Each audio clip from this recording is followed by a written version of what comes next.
할렐루야. 네, 야고보서 5장 우리 13절로 20절 함께 봉독합니다. 너희 중에 고난당하는 자가 있느냐 그는 기도할 것이요 줄보하는 자가 있느냐 그는 찬송할지니라. 너희 중에 병든 자가 있느냐 그는 교회 장로들을 정하여 그들은 주의 이름으로 기름을 바르며 그를 위하여 기도할지니라. 믿음의 기도는 병든 자를 구원하리니 주께서 그를 일으키시리라. 혹시 죄를 범하였을지라도 사하심을 받으리라. 그러면 너희는 죄를 서로 고백하며 병 낫기를 위하여 서로 기도하라. 의인의 간구는 역사하는 힘이 큼이니라. 엘리야는 우리와 성정이 같은 사람이로되 그가 비 오지 않기를 간절히 기도한 적 3년 6개월 동안 땅에 비가 오지 아니하고 다시 기도하니 하늘이 비를 땅에 주고 열매를 맺게 하느니라. 내 형제들아 너희 중에 미혹되어 진리를 떠난 자를 누가 돌아서게 하면 너희가 알 것은 죄인을 미혹된 길에서 돌아서게 하는 자가 그의 영혼을 사망에서 구원할 것이며 허다한 죄를 덮을 것임이라. 아멘. 고난 당하는 자가 있느냐 그는 기도할 것이요 라고 우리를 권면하고 있습니다. 연단된 믿음으로 14번째 시간입니다.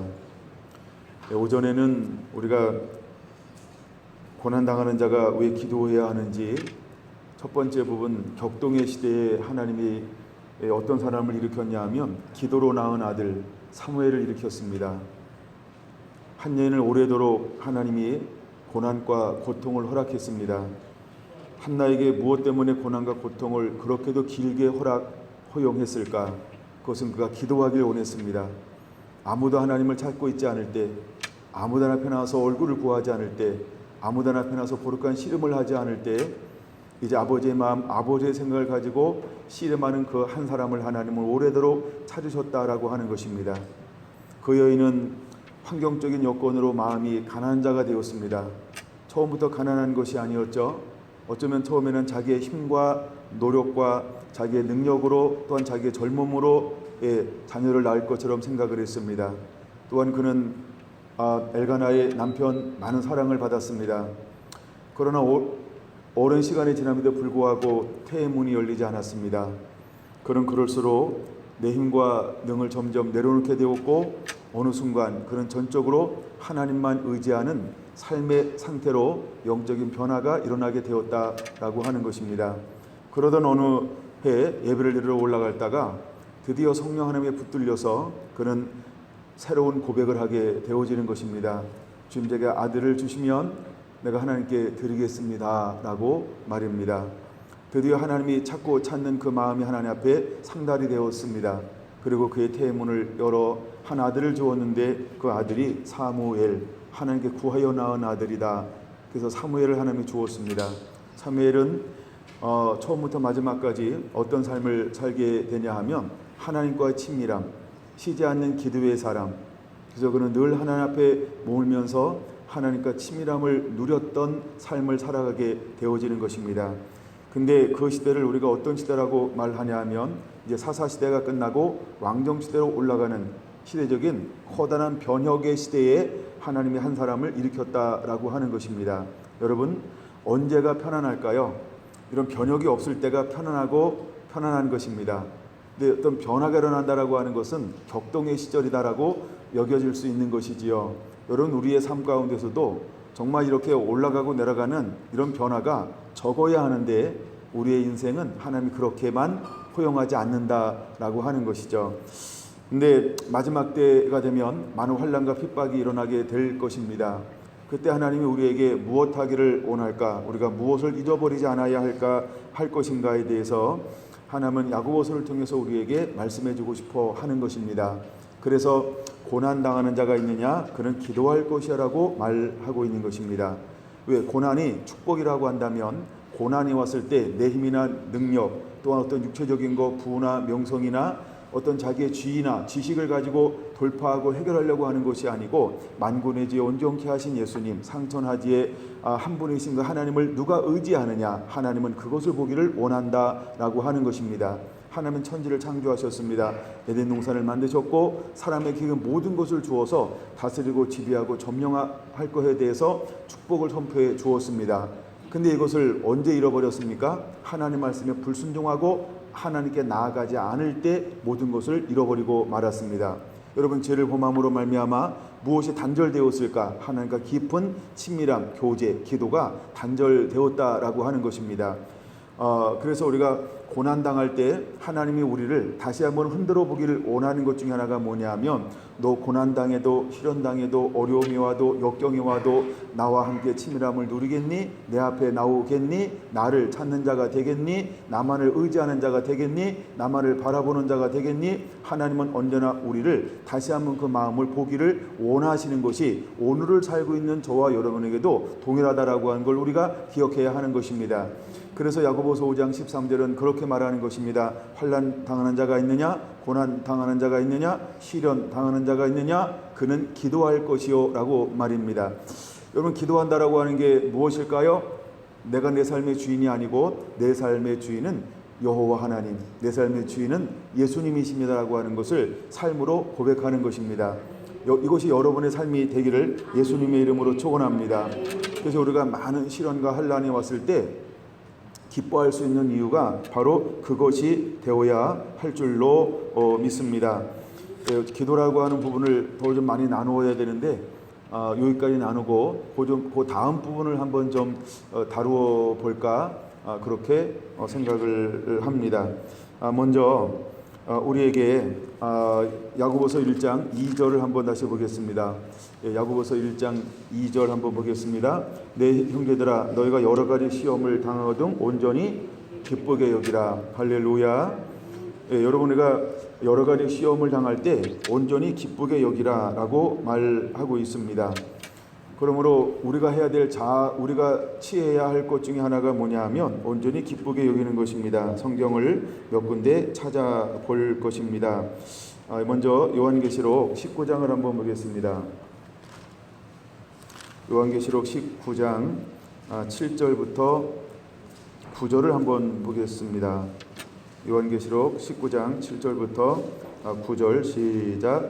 우리가 즐거워하고 크게 기뻐하며 그에게 영광을 돌리세 어린 양의 혼인계약일을 얻고 그의 아내가 자신을 준비하였으므로 그에게 빛나고 깨끗한 세마포 옷을 입도록 허락하셨으니 이 세마포 옷은 성도들의 옳은 행실이로다 하더라. 천사가 내게 말하기를 기록하라. 어린 양의 혼인잔치에 청함을 받은 자들은 복이 있도다 하고 또 내게 말하되 이것은 하나님의 참되신 말씀이라 하기로. 아멘. 자, 먼저 7절에 이렇게 말하고 있다는 것이죠. 우리가 즐거워하고 크게 기뻐하며 라고 말입니다. 그러면 우리가 언제 기뻐하고 언제 즐거워해야 할 것인가에 대해서 말하고 있습니다. 이제 마지막 때 모든 것을 다 통과하고 이겼습니다. 그를 향하여서 하는 말이 뭐냐 하면 크게 기뻐하고 즐거워해야 한다는 것입니다. 그때 하나님이 그 모든 환난을 통과하고 이제 모든 시련이 끝나가고 있는 그 시점에 우리가 기뻐하고 즐거워해야 될 일 중에 하나가 무엇이냐 하면 7절 마지막 부분에 이렇게 말씀하고 있어요. 그의 아내가 자신을 준비하였으므로 라고 말입니다. 할렐루야. 할렐루야. 예, 그래서 아내가 자기 자신을 준비했다라고 하는 것입니다. 그러므로 여러분, 우리가 주님이 나를 준비해 주는 이런 측면이 있지만 또 우리가 나를 준비해야 할 측면이 있다라고 하는 것을 보여주고 있습니다. 다시 한번 7절을 보세요. 우리가 즐거워하고 크게 기뻐하며 그에게 영광을 돌릴세 어린 양의 혼인 기약일을 얻고 그의 아내가 자신을 준비하였으므로 그에게, 준비된 그에게. 할렐루야. 그러면 우리가 스스로를 우리가 준비할 때 하나님은 무엇을 통해서 우리가 주님의 온전한 신부로 준비하게 할까? 모략산으로 올라가고 유황의 작은 산으로 올라감을 통해서 우리가 준비가 되어지는 것입니다. 그럴 때 우리는 아무 흠도 없고 아무 점도 없는 그런 어린 양의 신부의 상태로 영적인 변화가 일어나는 것을 본 것처럼, 이제 하나님은 우리를 사랑하셔서 여러 가지 시련이나 환난이나 고난을 통해서 우리가 스스로 준비되기를 원한다라고 하는 것이죠. 우리가 준비되어졌을 때, 즉 아내가 우리가 스스로 준비가 되었을 때 주님이 우리를 위해서 예비하는 것이 있는데, 그것이 바로 빛나고 깨끗한 세마포 옷을 예비하셔서 우리에게 입혀주는 것입니다. 그런데 잘 보시기 바랍니다. 8절, 빛나고 깨끗한 세마포 옷으로 입도록 허락을 받는데 이 세마포 옷이 무엇으로 이루어졌는가 봤더니 성도들의 옳은 행실로 말미암아 만들어졌다라고 하는 것입니다. 그러면 이것이 7절과 8절 따로따로 기록된 것처럼 보이지만 사실은 뭐예요?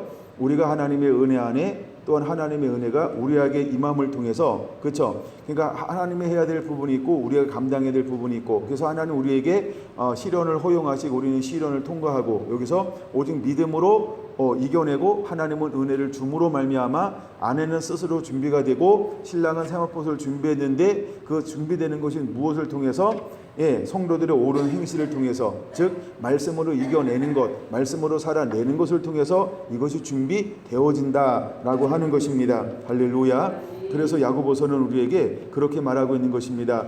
영혼 없는 몸이 죽은 것 같이 행함이 없는 믿음은 죽은 것이니라 라고 말입니다. 우리가 말씀을 가지고 거룩하게 이겨내는 자가 되어야 합니다. 즉 지키는 자가 되어야 되는데, 이걸 이기는 자가 되는 것이다라고 하는 단어인 것입니다. 그러므로 우리는 말씀을 가지고 능히 이기는 자가 되어야 할 줄로 믿습니다. 다시 로마서 5장을 한번 보겠습니다. 로마서 5장 1절에서 11절을 한번 같이 봉독을 하겠습니다. 그러므로 우리가 믿음으로 의롭다 하심을 받았나니 우리 주 예수 그리스도로 말미암아 하나님과 화평을 누리자. 또한 그로 말미암아 우리가 믿음으로 서 있는 이 은혜에 들어감을 얻었으며 하나님의 영광을 바라보고 즐거워하느니라. 다만 이뿐 아니라 우리가 환난 중에도 즐거워하나니 이는 환난은 인내를, 인내는 연단을, 연단은 소망을 이루는 줄 알미로다. 소망이 우리를 부끄럽게 하지 아니함은 우리에게 주신 성령으로 말미암아 하나님의 사랑이 우리 마음에 부은 바 됨이니, 우리가 아직 연약할 때에 기약대로 그리스도께서 경건하지 아니한 자를 위하여 죽으셨도다. 의인을 위하여 죽는 자가 쉽지 않고 선인을 위하여 용감히 죽는 자가 혹 있거니와, 우리가 아직 죄인 되었을 때에 그리스도께서 우리를 위하여 죽으심으로 하나님께서 우리에 대한 자기의 사랑을 확증하셨느니라. 그러면 이제 우리가 그의 피로 말미암아 의롭다 하심을 받았으니 더 그로 말미암아 진노하심에서 구원을 받을 것이니, 곧 우리가 원수 되었을 때에 그의 아들의 죽으심으로 말미암아 하나님과 화목되게 되셨은즉 화목하게 된 자로서는 더욱 그의 살아나심으로 말미암아 구원을 받을 것이라. 그뿐 아니라 이제 우리로 화목하게 하신 우리 주 예수 그리스도로 말미암아 하나님 안에서 또한 즐거워하느니라. 아멘. 자, 여기 오면 이렇게 말씀하고 있다라고 하는 것입니다. 여러분 3절, 2절 마지막 부분은 이렇게 우리가 이제 즐거워한다라고 하는, 기뻐한다라고 하는 이 좀 단어를 보는 것인데, 우리가 언제 즐거워해야 할까? 2절에 이렇게 말하고 있죠. 하나님의 영광을 바라보고 즐거워하느니라라고 말입니다. 그러니까 믿음의 결국은 뭐냐 하면 은혜 안으로 들어가는 것입니다.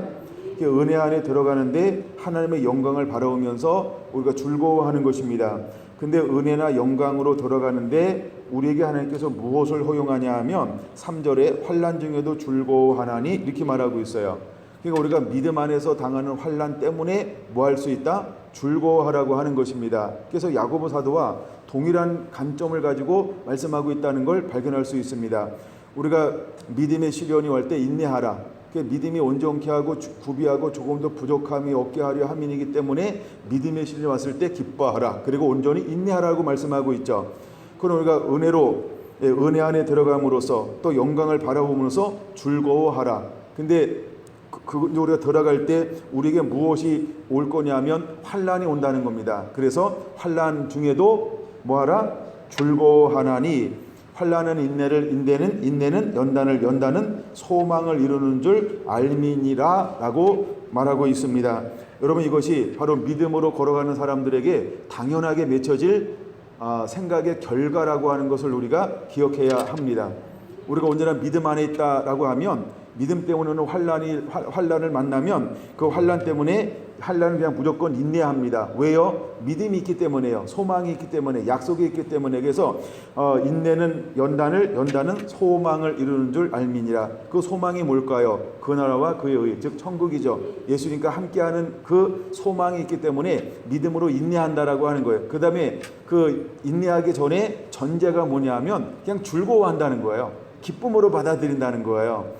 근데 우리가 기쁨으로 안 받아들이는 반대가 뭐냐 하면 이것을 시험이다. 그래가지고 원망도 하고 불평도 하고 짜증도 내고 하는 것들, 즉 육신의 욕망에 이끌려서 어떤 육적인 부분이 나타날 수 있어요.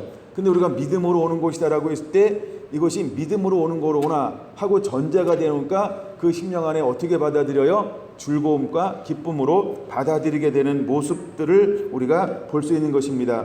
여러분, 이제 우리가 이렇게 진짜가 되기를 예수님의 이름으로 축원을 드립니다. 베드로전서 1장을 보겠습니다.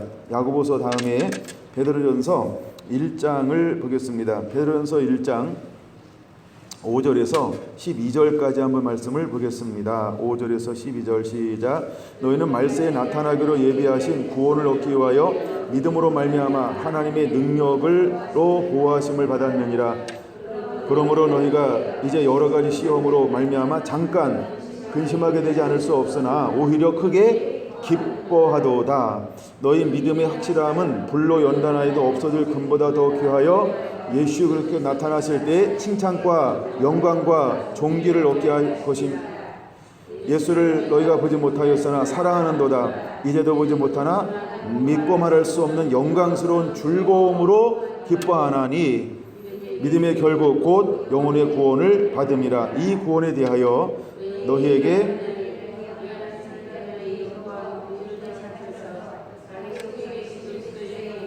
받으실 고난과 후에 받으실 영광을 미리 증언하여 누구를 또한 어떠한 때를 지시하시는지 상고하니라. 아멘. 네, 이와 같이 우리가 오히려 크게 기뻐한다라고 말합니다. 6절 말씀 보니까 무엇이 오나요? 그러므로 우리가 이제 구원을 얻고 믿음을 하나님의 능력으로 보호하심을 받을 때 우리에게 무엇이 허용되냐 하면 여러 가지 시험으로 잠깐 근심되지 않을 수 없다라고 하는 것. 즉 마지막 구원이 오기 전에, 영광을 받기 전에 하나님은 우리에게 무엇을 이렇게 또 우리를 이렇게 허용을 하시냐 하면, 그죠, 여러 가지 시험으로 라고 말입니다.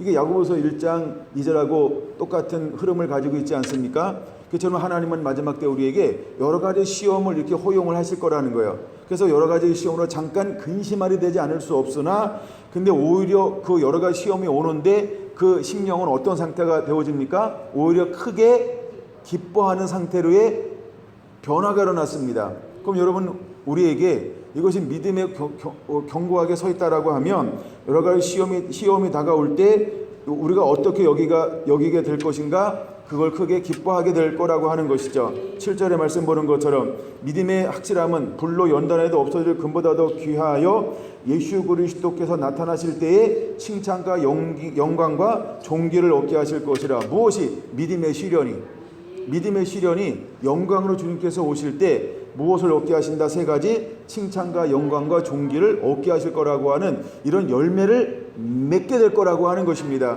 그러므로 믿음의 환난 시련이 왔을 때 온전히 기쁘게 여길 줄 아는 우리의 믿음의 중심이 회복되어져야 할 줄로 믿습니다. 여러분에게 그런 은혜가 임하게 되기를 예수님의 이름으로 축원을 드립니다. 그 다음에 베드로전서 4장 12절부터 19절을 보겠습니다. 베드로전서 4장 12절에서 19절 시작. 사랑하는 자들아, 너희를 연단하려고 오는 불시험을 이상한 일 당하는 것 같이 이상히 여기지 말고 오히려 너희가 그리스도의 고난에 참여한 것으로 즐거워하라. 이는 그의 영광을 나타낼 때에 너희로 즐거워하고 기뻐하게 하려 함이라. 너희가 그리스도의 이름으로 치욕을 당하면 복 있는 자로다. 영광의 영 곧 하나님의 영이 너희 위에 계심이라.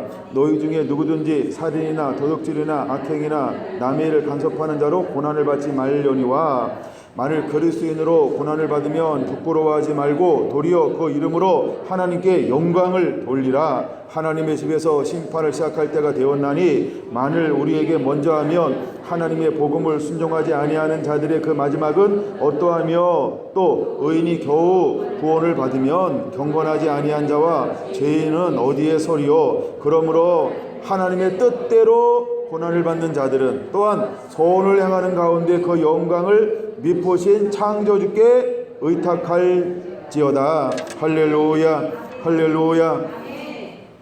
연단하려고 오는 불시험, 이걸 이상한 일 당하는 것처럼 이상하게 여기지 말라라고 말하고 있는 것입니다. 여러분, 이제 우리가 야고보서를 통하여 이 말씀이 이해가 되고 있습니까? 이제 준비가 되고 있습니까? 지금 14번째 말씀을 다루고 있는데 여러분들 안에 이 말씀을 통해서 이제 연단하려고 오는 이 불시험을 이상한 일 당하는 것처럼 이상히 여기지 아니하고 오히려 그리스도의 고난에 참여하는 것으로 말미암아 즐거움이 우리 안에 회복되어져야 할 줄로 믿습니다. 이 신앙과 믿음 위에 견고하게 세워져야 할 줄로 믿습니다. 이것이 우리 성결한 교회 성도의 삶이 되기를 예수님의 이름으로 축원을 드립니다. 할렐루야. 그래서 이것이 우리에게 무엇이 되어야 하냐면 그의 영광이 나타날 때에 너희로 즐거워하고 기뻐하게 하려 함이니라. 영광이 올 때 하나님은 우리가 기뻐하고 즐거워하는 자가 되기 위해서 이게 뭐예요? 영광이 올 때 부끄러움 때문에 물러가는 것이 아니라 죄 때문에 물러서는 것이 아니고 우리가 그분을 온전히 맞이할 수 있어서 준비가 되라고 무엇을 허용하시는 것이다? 고난을 허용하는 것이다. 시련을 허용하는 것이다. 할렐루야. 그래서 여러 가지 시험이 올 때 믿음의 시련이 오는 것은 축복이다, 사랑이다, 은총이다, 은혜다. 할렐루야. 그러므로 우리가 이제 준비가 되어져야 할 줄로 믿습니다. 그러므로 우리는 이런 것을 당할 때 어떻게 하라고 계속해서 요한계시록이나 로마서나 베드로전서나 그 다음에 야고보서에는 말하고 있습니까? 즐거워하고 기뻐하라. 할렐루야. 그래서 믿음의 시련이 왔을 때 이걸 즐거워할 수 있다? 그러면 멋있는 거예요. 그럼 우리가 승리하고 있는 거예요. 믿음의 길을 걸어가고 있는 거예요. 승리의 길을 걸어가고 있는 거예요. 난 여러분의 삶 가운데 이 말씀이 그대로 이루어지게 되기를 예수님의 이름으로 축원을 드립니다. 아멘. 한 군데 더 보고 이제 다른 주제로 넘어갈 것인데 다니엘서 12장을 한번 보겠습니다. 다니엘서 12장을 보고서 이게 이제 다음 시간에는 연결이 되기 때문에 이게 하나 봐주고 넘어가야 다음 시간에 더 이 은혜가 연결이 잘 되기 때문에 봐야 돼요. 10절 한 절만 볼게요. 10절로 다니엘서 12장 10절 시작. 많은 사람이 연단을 받아 스스로 정결하게 하며 희게할 것이나 악한 사람은 악을 행하리니 악한 자는 아무것도 깨닫지 못하되 오직 지혜 있는 자는 깨달으리라. 할렐루야. 여러분, 마지막 때가 올 때 이 다니엘서에 주었던 마지막 때의 계시 말씀을 못 깨닫습니다. 근데 그래서 이것을 봉했습니다. 근데 이 말씀이 이제 열려지는 때가 올 것입니다. 열려지는 때가 올 것인데 누가 깨닫고 누구한테 이것이 지혜가 임하게 될 것인가? 그래서 하나님이 무엇을 허용하냐 하면 많은 사람이 연단을 받아 스스로 정결하게 하며 희귀할 때 이때가 오게 될 거라고 하는 것입니다. 할렐루야. 그래서 우리가 마지막 때 이 계시를 말씀을 담아낼 수 있는 하나님의 사람을 하나님 어디서 만들 것이냐 하면 불 속에서라도 시련 가운데서라도 환난 가운데서라도 어떤 환난? 믿음의 거룩한 씨름, 믿음의 씨름을 하게 할 것입니다. 신앙의 씨름을 하게 될 것입니다. 말씀의 씨름을 하게 할 것입니다. 거기서 치우치지 않는 사람, 타협하지 않는 사람, 배반하지 않는 사람, 부인하지 않는 사람, 이 사람, 그 믿음 때문에 좁은 길을 걸어가고 믿음 때문에 말씀의 길을 걸어가는 그 사람에게 이 계시가 주어지고 열리게 될 것이며 이것을 가서 전파하고 이렇게 나누는, 증거하는 사람으로 하나님이 만들겠다라고 하는 너무너무나 위대한 비밀한 계획을 하나님이 가지고 있는 것을 볼 수 있습니다. 그래서 여러분들이 그 주인공들이 되기를 예수님의 이름으로 축원을 드립니다. 할렐루야. 자, 그러면서 이 말씀이 이제 연장선상에서 하나만 오늘 가르쳐 줄 것인데 그것이 야고보서 5장 17절 18절입니다. 이제 야고보서 5장 17절 18절로 한번 넘어와 보겠습니다. 생뚱맞은 것처럼 보여지는 것이 하나 있습니다. 그게 무엇이냐면 하나님이 갑자기 누구를 여기서 드러내서 계시해주고 있냐면 17절 같이 읽습니다. 엘리야는 우리와 성정이 같은 사람이로되 그가 비 오지 않기를 간절히 기도한즉 3년 6개월 동안 땅에 비가 오지 아니하고 다시 기도하니 하늘이 비를 주고 땅이 열매를 맺었느니라. 할렐루야. 여기서 누구를 갑자기 소개하고 있냐면 엘리야라고 하는 한 사람을 소개하고 있다라고 하는 것입니다. 여러분, 우리가 시험이 오고 환란이 왔을 때 첫 번째 잃어버리는 것이 무엇이라고 말했습니까? 기도를 잃어버립니다. 그리고 두 번째 자기 욕망이 일어납니다. 그리고 세 번째 많은 사람들이 재물 즉 만몬신을 쫓아가게 되어 있습니다. 그러면서 우리 안에 있는 시기와 질투 다툼이 일어남을 통해서 분열이 교회 안에 일어나 그래서 비방하고 판단하고 정죄하는 이러한 일들이 교회 안에서 난무하기 시작을 할 것입니다. 근데 이제 우리 안에 그런 가운데 하나님이 누구를 소개하고 있냐면 엘리야라고 한 사람을 소개하고 있다라고 하는 것입니다. 여러분 한번 머릿속으로 생각해 보시기 바랍니다. 물론 머릿속으로 생각하겠죠. 엘리야가 언제 일어납니까? 엘리야가 언제 등장하나요? 엘리야가 등장하는 것은 북이스라엘이 가장 영적으로 침몰할 때, 가장 암울할 때, 가장 타락했을 때, 성경에서 가장 타락할 때를 북이스라엘은 물론 여로보암과 느로보암이 있는데 첫 번째 왕부터 타락해서 단추를 잘못 꼈죠. 선택을 잘못했죠. 근데 그 이후에 19명이 오면서 가장 타락한 북이스라엘 왕 그러면 누굴까요? 바로 아하방 시대라고 하는 겁니다. 남유다는 어떤 왕 때 가장 타락했을까요? 므낫세, 제가 맨날 못났다라고 하는 아들이 있는데 히스기야의 아들이에요. 그래서 므낫세 때가 가장 타락했다라고 이렇게 이야기합니다. 그러면 엘리야는 언제 일어나냐 하면 북이스라엘의 가장 타락했던 아하방 시대 때 하나님이 그를 갑자기 이렇게 딱 세워서 등장하는 사람이 엘리야인 것입니다. 그러니까 영적으로 가장 어두울 때, 가장 어두울 때 나타나는 선지자가 누구다? 엘리야라고 하는 것입니다. 그래서 엘리야가 일어났어요. 성경은 왕상 열왕기상 17장 18장을 보셔야 합니다. 하여간 이때 이제 엘리야가 일어났어요. 그래서 엘리야가 일어나서 내 말 있기 전까지는 비가 있지 아니할 것이다 라고 말합니다. 그러고 난 다음에 하나님이 엘리야를 어떻게 인도하냐 하면 그때부터 하나님이 그를 영으로 하나님의 친히 그에게 오셔서 하나님의 말씀으로 그를 인도하고 있는 걸 볼 수 있죠. 첫 번째 인도는 어떻게 인도하냐 하면 가서 그리시네가에 머물러라. 무엇을 듣고 그리시네가로 움직였습니까? 하나님의 말씀을 듣고 그때는 거기 가니까 또 하나님께서 무엇을 보내주십니까? 까마귀를 보내서 이렇게 떡을 갖다 하나님이 공개하고 있는 하나님이 먹이시는 것을 돌보시는 것을 경험하고 체험할 수 있는 것입니다. 그때 사회적인 상황은 어떤 상황이었습니까? 눈 시퍼렇게 뜨고 눈 시퍼렇게 하나 모든 CC 카메라 다 동원해서 오늘날은 CC 카메라 전부 동원해 가지고 누굴 찾는 거예요? 엘리야를 찾기 시작을 합니다. 근데 하나님이 숨겼어요? 근데 그 시대가 엘리야를 찾을 수가 없었다라고 하는 것이지요. 이번 주에 뉴스를 보다 보니까 중국에서 탈옥한 사람이 있었는데 17년 동안 그 고향 근처에 있는 깊은 산속에서 혼자 살다가 이렇게 드론에 의해서 발견됐대요. 드론에 의해서 이제 무서운 세대예요. 이제 깊은 산속에 들어가도 드론으로 다 찾아내. 와우. 나중에 막 열 감지기 막 이런 걸 통해서 땅굴 파고 살아도 감지해낼 것 같아. 그러니까 도망가지 마. 도망갈 데 없어요. 그러니까 여러분 우리가 믿음으로 살고 거룩하게 살아서 천국에서 만나보자. 순교에 각오를 하고 살라 이 말이에요. 그래서 우리가 지금은 그렇게 살아야 될 시대로 점점 이미 왔어요. 가고 있는 것이 정도가 아니라 이미 왔습니다. 토낄 데 없어요. 우리가 믿음으로 사는 자가 되기를 예수님의 이름으로 축원합니다.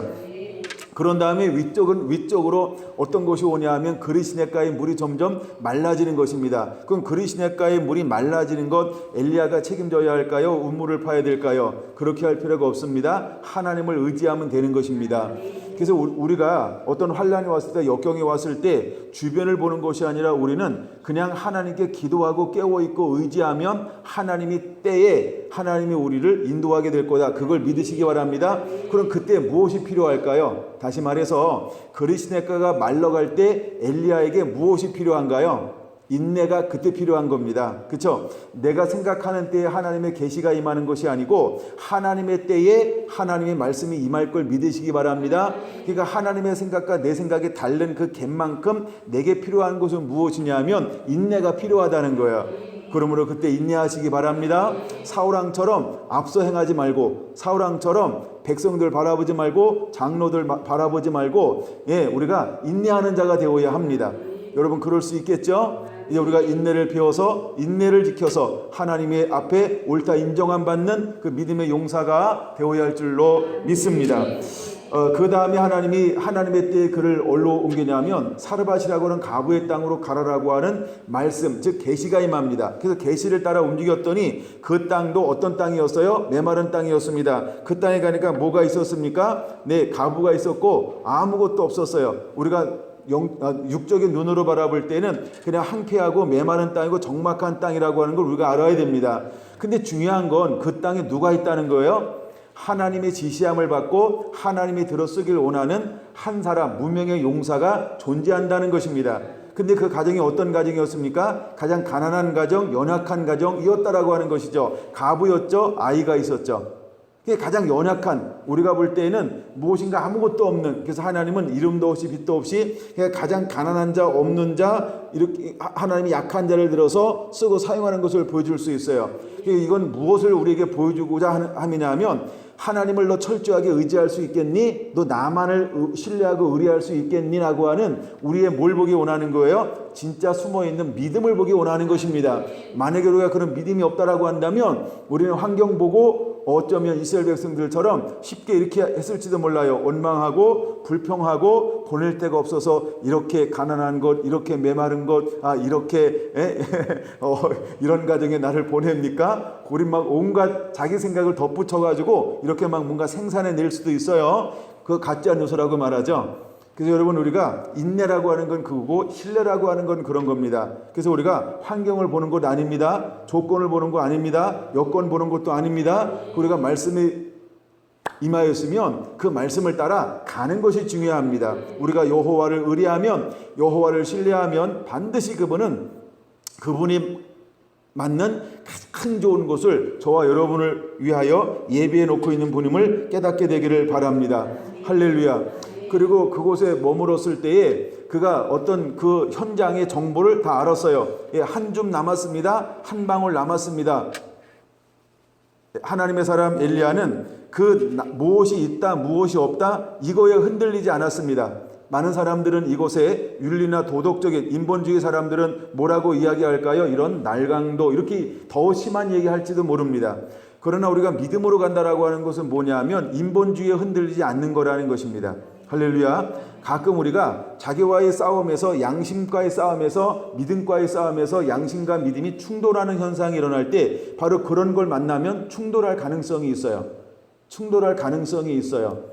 충돌할 가능성이 있어요. 근데 엘리야는 어떻게 했습니까? 그 상황을 듣고 그는 타협하지 아니하고, 즉 인본주의로 가지 아니하고 양심으로 가지 아니하고 어떻게 했습니까? 당당하게 그 여인에게 내가 해야 될 바를 선포했다라고 하는 것입니다. 아멘. 선포하는 즉시에 하나님이 여인을 만지는 거고 역사가 일어나기 시작하는 것입니다.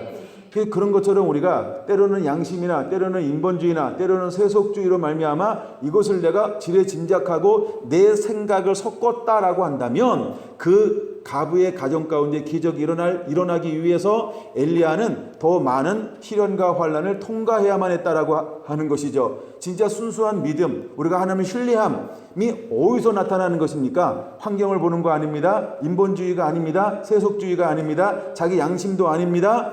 오직 말씀이 하라고 한 그대로 우리 이것이 바로 믿음이라고 표현하는 것입니다. 여러분 그렇게 할 수 있어야 합니다. 그렇게 해내야 할 줄로 믿습니다. 그래서 우리가 이유나 핑계를 자꾸 찾는 것이 아닙니다. 그냥 말씀이냐 말씀 그대로를 붙잡는 것입니다. 그것이 믿음이라고 하는 것입니다. 그 말씀은 살아 있습니다. 말씀 자체는 창의적입니다. 말씀은 불가능이 없습니다. 그러면 우리가 보는 시각이 아니고 그냥 말씀을 듣고 왔다고 한다면 그 말씀을 붙잡고 그대로 움직이는 자가 되어야 할 줄로 믿습니다. 그러면 이제 야고보서에서 우리에게 보여주고자 하는 것이 무엇이냐면 바로 그것을 보여주고 싶어 하는 것입니다. 이제 마지막 때 믿음의 시련이 올 것입니다. 먼저 우리가 말씀으로 살면 우리가 부요해질 겁니다. 따라서 할까요? 말씀으로 살면 부요해진다. 그래서 실제로 흩어졌던 수많은 크리스찬 유대인들이 말씀으로 살았기 때문에 경제적으로 올라갔습니다. 사회적 지위가 올라갔습니다. 신분이 올라갔습니다. 또한 많은 안정이 왔습니다. 지식도 올라갔습니다. 나도 잘 되고 너도 잘 되고 수많은 사람들이 형통함이 실제로 임해버렸습니다. 이럴 때 교회 안에 무엇이 들어왔다라고 말씀을 드렸어요. 옛날 서기관과 바리새인들, 즉 유대인들이 그렇게 했던 것처럼 믿음의 모양이었는데 뭘 잃어버렸어요? 입술로는 하나님을 존경하되 행함으로는 하나님을 부인하니, 이 현상이 그 교회들 안에 그대로 들어온 것이 야고보서인 것입니다. 그래서 기도하지 않습니다. 그래서 자기 소욕이 일어났습니다. 그래서 욕심이 이끌리기 시작했습니다. 그래서 교회 안에 여러 가지 언어의 문제, 그 다음에 어떤 이웃 간의 관계의 문제가 깨어지기 시작을 했습니다. 그 다음에 그들 안에 욕심의 문제가 일어났고, 그 다음에 하나님의 말씀대로 살지 않고 이것을 자기가 취하고 억압하는 도구로 사용하기 시작을 했습니다. 마지막 교회 안에 일어나는 모든 문제들이 무엇 때문에 일어나는 것일까? 우리가 말씀을 그대로 살지 않음으로, 즉 영으로 시작했다가 육으로 마치는 현상이 이 야고보서가 편지를 보내는 흩어져 있는 수많은 교회들 가운데 그대로 일어나고 있는 것을 우리에게 보여주고 있는 것입니다. 많은 사람들이 처음에는 영으로 시작했어요. 그러다가 살다 보니까 무엇으로 치우치기 시작했습니까? 육으로 치우치기 시작을 했습니다. 마찬가지로 이때 우리가 이 엘리야처럼 그런 환경을 볼 때 어떤 걸 결정해야 되는 것인가? 우리가 믿음으로 결정해야 됩니다. 말씀으로 결정해야 됩니다. 환경을 보는 것이 아니고요. 말씀이 한 그대로를 내가 어떻게 순종해 내는가, 담아내는가, 그것이 시험이라고 하는 것이죠. 그래서 시험이 올 때 온전히 기쁘게 여기라고 말하면서, 제가 아직 이 야고보서 읽으면서 그걸 찾아보진 않았는데 읽으면 계속해서 제 눈에 띄고 영을 거슬리는 게 하나 있어요. 이게 뭐냐면 도전 주는 게 하나 있었는데 그걸 제가 아직 한 번도 안 다뤘던 부분 중에 하나인데, 여러분 중간중간에 숨어있는 것 중에 하나가 뭐냐면 말씀으로 너를 낳았다. 예를 들어 1장 18절 같은 경우 눈에 딱 띄네요. 진리의 말씀으로 우리를 낳았다. 그렇죠? 그 말씀이 있는 거 봅니까? 이런 것처럼 이런 말씀이 계속해서 몇 군데 숨어져 있다는 것입니다. 그래서 우리가 무엇을 잡아야 되냐면, 우리는 말씀으로 거듭난 거고 말씀으로 새로워졌습니다. 근데 은혜를 받으면 받을수록 무엇을 잃어버려요? 말씀을 잃어버리고 자기 생각이나 그래서 세상을 쫓아가는 욕망이 일어난다라고 하는 것이죠. 그래서 이것을 육신의 정욕, 이성의 자랑, 안목의 정욕이라고 하는 이 세 가지가 일어난다라고 하는 것입니다. 근데 엘리야를 통해서 우리에게 보여주고 싶은 것이 무엇이냐면 동일한 걸 우리에게 보여주고 싶어 한다라고 하는 것입니다. 그래서 그가 딱 가서 사항을 봤을 때 도저히 그에게 달라고 할 만한 사항이 아니었다는 것입니다. 여러분, 이럴 때 우리가 믿음이라고 하는 건 뭘까요? 인륜을 뛰어넘는 것입니다. 환경을 뛰어넘는 것입니다. 양심을 뛰어넘는 것입니다. 중요한 건 이겁니다. 지난번에 한번 다루었죠. 정탐꾼으로 파송한 10명이 똑같은 걸 보고 왔는데 그들은 가서 내가 보고 온 걸 그대로 말하는 건 그거는 괜찮습니다. 근데 해석을 어떻게 했습니까? 안 된다라고 자기 생각을 덧붙였습니다. 우리 올라가면 죽는다라고 덧붙였습니다. 우리는 차라리 애굽에서 죽었으면 좋았을 것이라고 스스로 자기를 낮게 여기기 시작. 그게 죄라고 하는 것입니다. 그게 죄라고 하는 거예요. 그들이 장대하다, 정말 적과 꿀이 흐른 땅이다, 안악자손이다, 이런 건 괜찮은 거. 왜? 이거는 팩트입니다. 사실은 사실인 것입니다. 근데 똑같은 걸 보고 와서 시각이 하나는 자기 생각을 섞어서 뭐라고 얘기했어요? 안 됩니다. 올라가면 죽습니다. 이렇게 보고했다는 게 그게 잘못됐다는 겁니다. 그러면 여호수아와 갈렙은 다른 걸 보고 합니까? 거짓을 보고 합니까? 아닙니다. 팩트, 똑같은 걸 보고 합니다. 근데 중요한 거 이렇게 말합니다. 여호와가 우리를 기뻐하시면 우리를 이기게 할 것입니다. 우리가 올라갑시다. 여호와를 기쁘게 합시다. 저들의 신은 떠났고 우리 안에 우리와 함께 하십니다. 저들은 우리의 밥입니다. 자, 올라갑시다. 우리가 여호와를 기쁘게 합시다. 초점을 어디다 두었습니까? 어떻게 하면 여호와를 기쁘게 할까? 그 차이가 있는 것입니다. 그럼 여러분들은 삶을 살면서 하루하루 생활을 하면서 그 초점을, 그 시각을 어디다 두고 있습니까? 그것이 이기는 자와 패배하는 자의 차이점을 만들어 낼 것입니다. 그럼 마지막 때 하나님께서 어떤 사람들을 만들어 낼 것이냐면 크고 작은 믿음의 실현을 통해서 두 사람처럼 믿음으로 바라보는 사람을 만들어 낼 거라고 하는 것입니다. 그래서 무엇을 허용하는 것이냐 하면 크고 작은 믿음의 실현을 허용을 하는 것입니다. 그래서 무엇을 키우기 위해서 내 능과 내 힘으로 내 생각대로 내 가치관대로 판단하고 움직이는 것이 아니고 언제나 하나님을 의지하는 겁니다. 엘리야처럼 하나님을 의지하는 것입니다. 믿음으로 결단하는 것입니다. 믿음으로 말하는 것입니다. 하나님을 기쁘시게 하는 것입니다. 그래서 먼저 살펴본 것이 무엇이냐 하면 시험이 왔을 때 온전히 기뻐하라고 하는 단어를 먼저 살펴본 이유가 거기에 있습니다. 여러분, 우리 안에 이런 가치관이 하나님의 기뻐하시는 생각으로 부합되기를 예수님의 이름으로 축원을 드립니다. 아멘. 이것이 바로 엘리야라고 하는 것입니다. 그 다음에 엘리야가 중요한 게 또 하나의 단어를 다루고 있는데 5장 17절 이렇게 말하죠. 우리와 성정이 같은 사람이로되. 성정이 뭐예요? 우리처럼 똑같이 육신과 마음이 있다는 거예요. 우리가 똑같다는 거예요. 우리가 똑같다는 거. 우리가 별다른 게 아닙니다. 그는 뭐 눈이 3개고 뭐 머리가 4개고 이렇지 않아요. 우리랑 똑같아요. 생각하는 용량에도 많은 것도 아니고 더 뭐 발달된 것도 아니고 우리가 똑같다라고 하는 것입니다. 근데 그가 어떻게 했다고요? 예, 그가 비 오지 않기를 간절히 기도한 즉 할렐루야. 여러분, 기도라고 하는 걸 먼저 다루고 이것을 다루는 이유가 어디에 있는지 여러분이 빨리 눈치를 채야 됩니다. 그래서 엘리야가 했던 것은 뭐냐 하면 그는 하나님 앞에 비 오기를 그 시대 상황을 놓고 자기가 뭘 하려고 하는 게 아니라 여호와의 이름으로 하나님을 의지하고 맡겼다는 것입니다. 그럴 때 하나님은 그의 기도를 응답해 주었다라고 하는 것이요.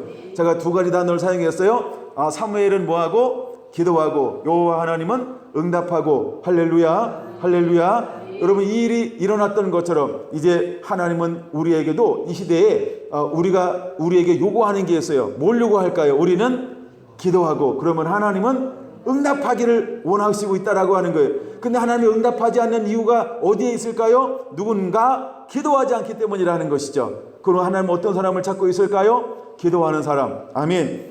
요즘에 우리 대구 셀들이 모여서 얼마나 기도를 빡시게 하는지 몰라요. 우리 대구 셀을 더 축복합니다. 대구세를 축복합니다. 더 많이 기도해서 더 많은 그런 하나님의 나라와 의와 역사를 거룩한 이름으로 만들어내게 되기를 예수님의 이름으로 초원합니다. 아멘. 요즘에 이제 가정에서 모이다가 너무 기도 소리가 세가지고요. 이제 한 교회를 이렇게 이제 같이 이제 이렇게 여러 가지 해가지고 함께 이제 이렇게 하면서 빈 시간에 사용하면 이제 교회에서 들어가서 이제 매일매일 모입니다. 우리 경주 식구들보다 더 잘 모이는 것 같아요. 우리 경주 식구들 분발해야 됩니다. 서울 식구들 할렐루야. 네. 우리 서울 식구들은 사정이 좀 있으셔가지고 기도 저하고 얼마나 소통을 잘하는지 몰라요. 그래서 나름 굉장한 은혜들을 잘 누리고 있습니다. 너무 감사합니다. 그래서 엘리야를 통해서 우리에게 보여주고자 하는 것이 무엇이냐면 바로 두 번째 보여주고 싶은 게 뭐냐면 이건 말라기 4장으로 한번 보겠습니다. 말라기 4장이 빨라요. 말라기 4장 1절에서 6절. 그러면 4장 다네요. 한번 읽어보겠습니다. 시작. 만군의 여호와가 이르노라. 보라, 용광로 불같은 날이 이르리니 교만한 자와 악을 행하는 자는 다 지푸라기 같을 것이라. 그는 내 이름을 경외하는 너희에게는 공의로운 해가 떠올라서 치료하는 강선을 비추리니 너희가 나아가서 위안간에서 나온 송아지같이 뛰리라. 또 너희가 악인을 밟을 것이니 그들이 내가 정한 날에 너희 발바닥 밑에 재와 같으리라. 만군의 여호와의 말이니라. 너희는 내가 호렙에서 온 이스라엘을 위하여 내 종 모세에게 명령한 법 곧 율례와 법들을 기억하라. 보라, 여호와의 크고 두려운 날이 이르기 전에 내가 선지자 엘리야를 너희에게 보내리니 그가 아버지의 마음을 자녀에게로 돌이키게 하고 돌이키게 하리라. 돌이키지 아니하면 들었거늘 내가 와서 저주로 그 땅을 칠까 하노라 하시기로. 아멘. 여러분, 거기다가 손 하나 껴놓고 야고보서 한번 5장 19절 20절 한번 보겠습니다. 그리고 요 말씀은 나중에 이제 나눌 겁니다. 금요일 날쯤 나누게 될 것 같은데 내 형제들아 너희 중에 미혹되어 진리를 떠난 자 누가 돌아서게 하면, 돌아서게 하는 단어, 그 다음에 너희가 알 것은 죄인을 미혹된 길로 돌아서게 하는 자가, 돌아서게 하는 자 그의 영혼을 사망에서 구원할 것이며 허다한 죄를 덮을 것이니라. 할렐루야. 여러분, 이 말씀이 오버랩되지 않습니까? 그래서 결국은 하나님이 어떤 사람을 찾는 것이 돌아서게 할 사람을 찾는데, 그래서 먼저 소개한 사람이 누구냐면 엘리야의 심령을 가진 사람을 하나님이 마지막 또다시 일으킬 것이다. 왜 일으킬 것이냐 하는 것이죠. 그래서 말라기 4장 6절은 이렇게 말하고 있습니다. 여호와의 크고 두려운 날에 이르기 전에 선지자 엘리야를 보낼 거라고 말씀하고 있어요. 예, 그래서 그가 하는 일이 뭐예요? 아버지 마음을 아들에게로, 아들의 마음을 아버지에게로 뭐하고 돌이키고 돌이키게 하리라. 돌이키지 않으면 두렵건대 와서 그 땅을 저주로 칠까 하노라. 그러면 저주로 치기 전에 반드시 어떤 사람이 먼저 일어날 것인가? 엘리야의 신령과 능력의 사람을 하나님이 이 땅 가운데 일으킬 거라고 하는 것입니다. 아멘. 자, 그 정도 봐도 여러분 다 이해가 될 거라고 여겨지고요. 그래서 누가복음 1장으로 와야 됩니다. 누가복음 1장에 보면 엘리야의 신령과 능력으로 이 땅에 하나님이 보낸 사람이 있어요. 그 사람이 누구일까요? 세례 요한이라고 우리는 말하는 것입니다. 16절 17절만 볼까요? 16절 17절 누가복음 1장 16절 17절 시작.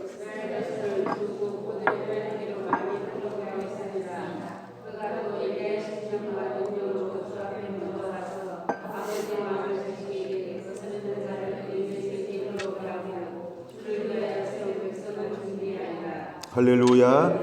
아멘.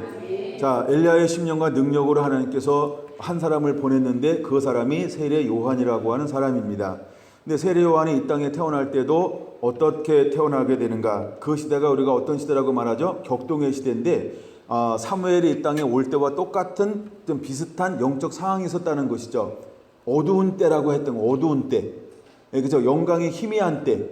마찬가지로 우리가 말라기부터 예수님이 오기 전까지를 무슨 시대라고 교회사는 분류하고 있죠? 암흑시대. 영적 암흑. 왜 암흑이라 이 말은 뭐냐 하면 하나님의 빛이 비치지 않은, 빛은 말씀이요 계시요, 선지자를 공식적으로 세우지 않은 시대. 그래서 영적 암흑, 빛이 없었던 시대, 이렇게 표현하는 겁니다. 그럼에도 불구하고 그 시대에 어떻게 사는 사람이 있었다?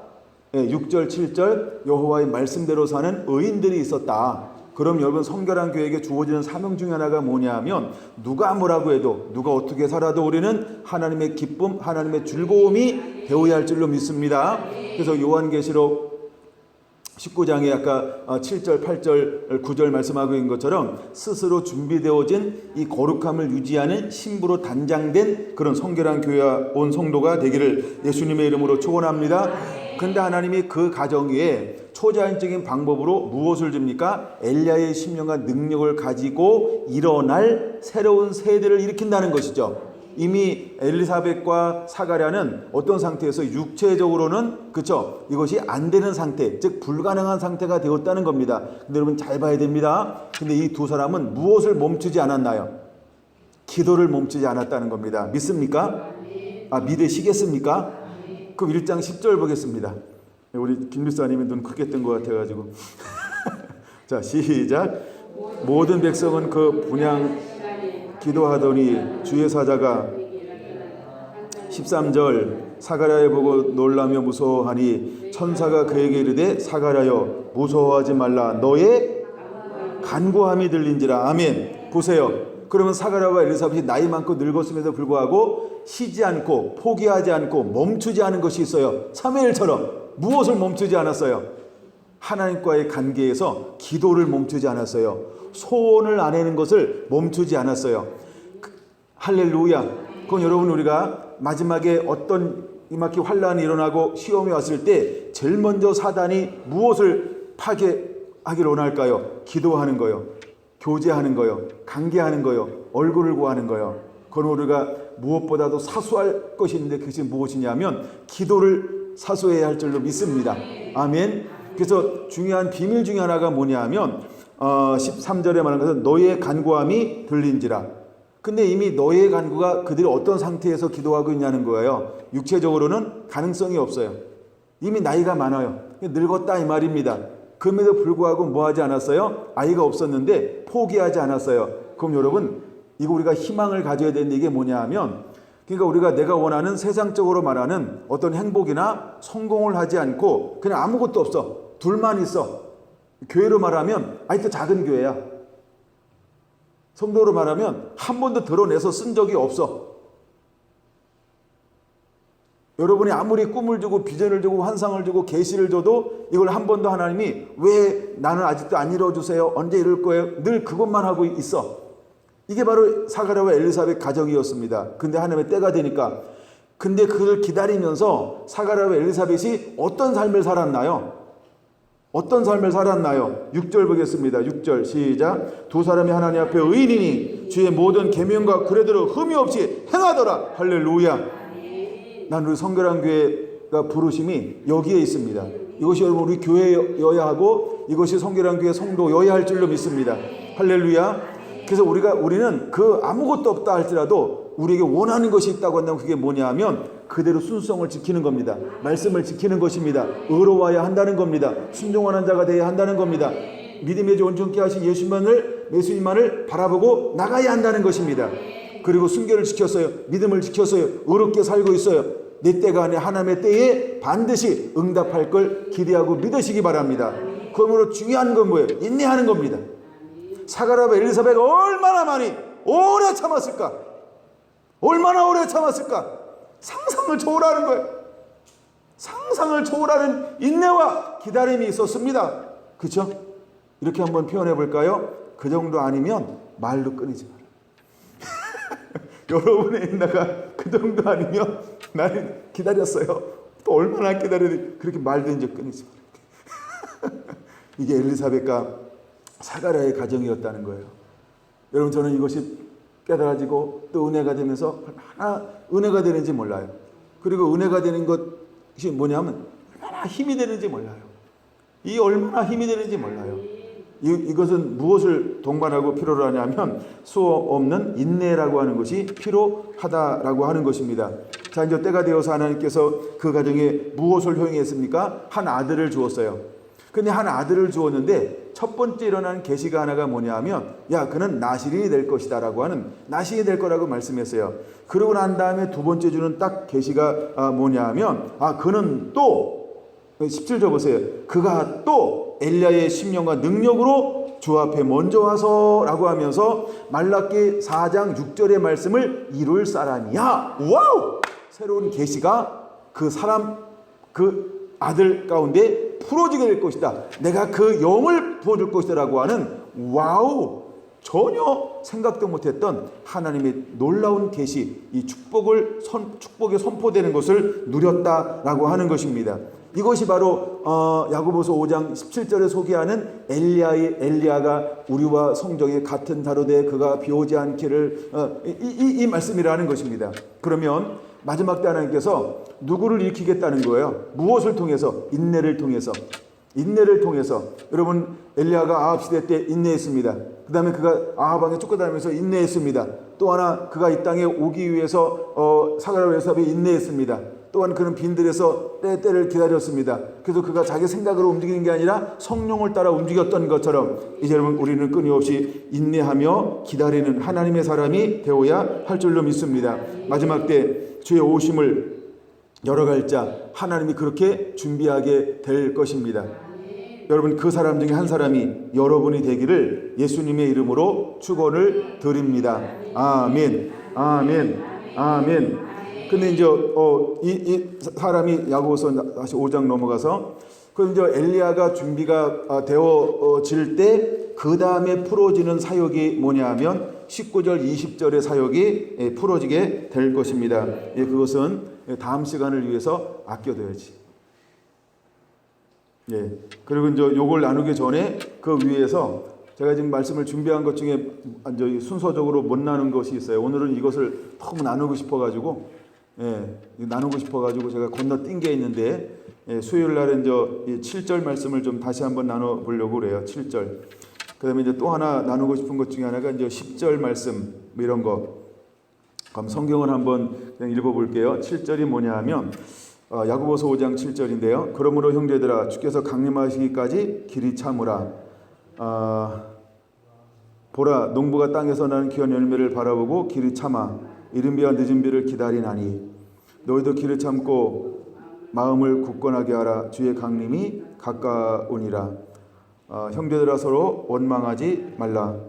그리하여야 심판을 멸하리라. 보라, 심판의 주가 문 밖에서 계시니라. 할렐루야. 그래서 마지막 때 하나님이 오실 것에 대해서 우리에게 말씀하시면서 어떻게 하라고 말하면 왜 인내해야 될 것에 대해서 거듭거듭 말씀하고 있는가. 근데 인내의 표상이 누구냐 하면 11절에 이렇게 말하고 있죠. 보라, 인내하는 자를 우리가 복되다 하나니 너희가 욥의 인내를 들었고 주께서 주신 결말을 보았거니와 주는 가장 자비하시고 긍휼히 여기시는 이신이라 라고 말합니다. 그래서 제가 욥기를 다시 한번 이렇게 많이 지금 공부해 보겠어요. 왜 하나님이 마지막 때 욥의 인내를 들고 있는가라고 할 때 우리가 욥의 인내에 새로운 시각들도 이렇게 또 약간 있는데 시간 되면 나중에 그런 부분까지도 한번 소개를 하면서 볼 겁니다. 그리고 또 하나 보고 싶은 것 중에 하나가 뭐냐면 10절이었어요. 10절이 뭐냐면 이렇게 말을 해요. 형제들아, 주의 이름으로 말한 선지자들을 고난과 오래 참음에 본을 삼으라 라고 말입니다. 그럼 선지자들을 통해서 우리가 뭘 삼으라고 말하고 있어요?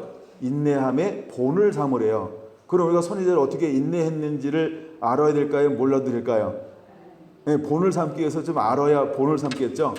그래서 선지자들이 과연 어떻게 인내했는가, 뭐 너무 많은 걸 다루지 않고 그냥 하나님이 은혜 주셨고 이 야고보서를 풀어 나가는 데 있어서 가장 유용한 것들을 통해서 은혜를 나누려고 지금 몇 가지 준비를 하고 있어요. 여러분들이 이런 것들이 지금 기다리고 있습니다. 기다리고 있어요. 그래서 설교를 오늘 한번 나 끝날 줄 알았는데 하다 보니까 자꾸 하고 싶은 게 자꾸 이렇게 요거는 그냥 한 파트로 나누면 좋겠다 이런 게 자꾸 생겨가지고 저도 신나고 있습니다. 요즘 이제 기도하는 것 중에 하나가 주님 이거 끝나면 그 다음에 뭘 나눌까요? 지금 이거 기도하고 있거든요. 야고보서 끝나면 그 다음에 약을 올려야 되나 뭘 나눠야 되나 이러고 나누고 있어요. 근데 계속해서 보는 게 베드로 전서 후서가 이게 이어지는 측면이 있거든요. 베드로전서 1장 1절 한번 읽어보겠습니다. 1절 2절 한번 볼게요. 예수 그리스도의 사도 베드로는 본도, 갈라디아, 갑바도기아, 아시아와 비두니아에 흩어진 나그네, 누구한테? 흩어진 나그네. 그럼 야고보서 1장 1절하고 똑같죠. 흩어진 열두 지파에게 문안하노라. 흩어진 사람들. 근데 어디에 흩어졌냐라고 봤을 때 이제 아시아 쪽에 흩어진 사람들에게 이걸 나누는 거예요. 그러면서 2절이 굉장히 이게 아주 심오한 것들이 있어요. 2절에 시작. 곧 하나님 아버지의 미리 아심을 따라 성령의 거룩하게 하심으로 순종함과 예수 그리스도의 핏부림을 얻기 위하여 택하심을 받은 자들에게 편지하노니 은혜와 평강이 너희에게 더욱 많을지어다. 아멘. 그러면서 베드로 전서와 후서에는 무엇을 많이 다루고 있냐 하면 다시 오실 예수님, 즉 마지막 때 우리가 어떻게 깨어 있어야 되는가, 준비하고 있어야 되는가, 이런 예비함에 대해서 많이 다루고 있다라고 하는 것이죠.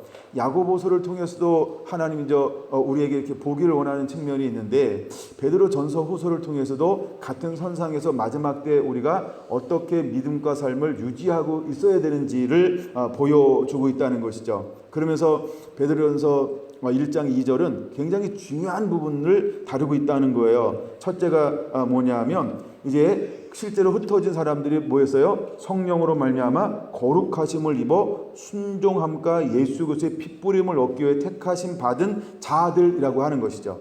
이게 복음이 들어갈 때 일어나는 현상이에요.